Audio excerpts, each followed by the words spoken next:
Hi,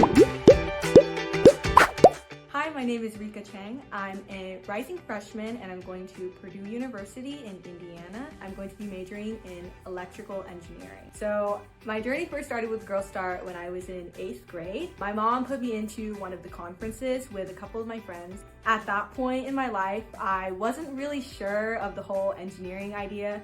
My parents really wanted me to go for it and I was still trying to figure out, what I really like to do. So when I came into this conference, I was a little doubtful of the whole thing, but it was really eye-opening to see all of these really powerful women in positions of leadership and engineering, and it kind of showed me what I could really accomplish in that field. This past summer, I came back to work as a counselor, and being able to be in this position to give back, hopefully influence their lives like Girlstart has influenced mine, has been so special. I've just enjoyed every part of it, and I can't wait to continue my journey in this field in college and beyond.